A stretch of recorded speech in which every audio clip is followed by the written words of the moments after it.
Je vais vous présenter ma deuxième production personnelle concernant la vignette numéro 7, qui consiste en une insomnie secondaire et un décalage horaire au retour d'un séjour aux USA traité par luminothérapie et mélatonine. Quelques explications sur le rythme circadien.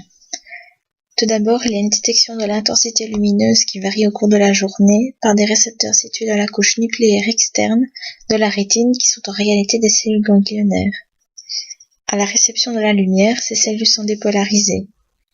L'information est véhiculée par des fibres qui empruntent le faisceau rétino-hypothalamique et projettent sur le noyau suprachiasmatique. L'activation du noyau suprachiasmatique va provoquer une réponse au niveau de neurones qui font synapse avec des neurones qui se projettent sur des cellules sympathiques préganglionnaires de la zone intermédiolatérale de la moelle thoracique. Ces neurones modulent l'excitabilité de neurones des ganglions cervicaux supérieurs dont les axones postganglionnaires projettent sur la glande pinéale. Celle-ci synthétise alors la mélatonine favorisant le sommeil. La synthèse de mélatonine augmente à mesure que la lumière diminue et atteint un maximum entre 2h et 4h du matin. Anamnèse et examen clinique. Étant donné le cas clinique, je peux supposer que la personne qui va venir me consulter va présenter des signes de grosse fatigue, va se plaindre de somnolence la journée et d'une incapacité à s'endormir à une heure normale. Avant même d'entamer mon examen clinique, je constate que mon patient s'est endormi dans la salle d'attente. À l'examen clinique, je constate une apathie générale, un manque de motivation, une confusion dans ses propos, des bâillements, ainsi qu'une certaine irritabilité face à mon retard accumulé au cours de la journée. Schéma explicatif. Suite au voyage USA-Belgique, l'hypothalamus fonctionne toujours au rythme des USA, ce qui provoque le syndrome du décalage horaire.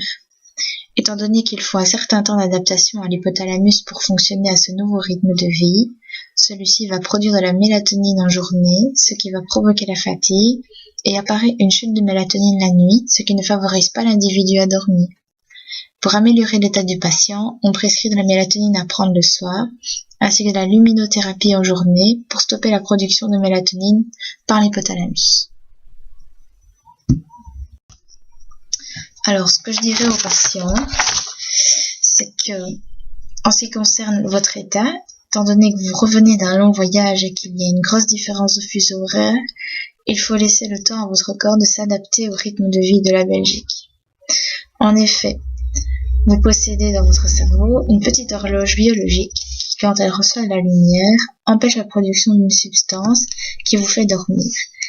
Et quand il n'y a plus de lumière, elle produit cette substance.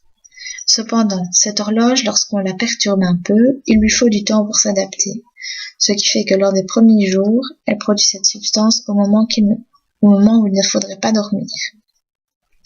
En ce qui concerne votre traitement, on vous prescrit de la luminothérapie en journée pour dire à votre horloge qu'il n'est pas temps de dormir et empêcher la production de mélatonine. Et on vous prescrit de la mélatonine à prendre le soir pour que vous puissiez dormir.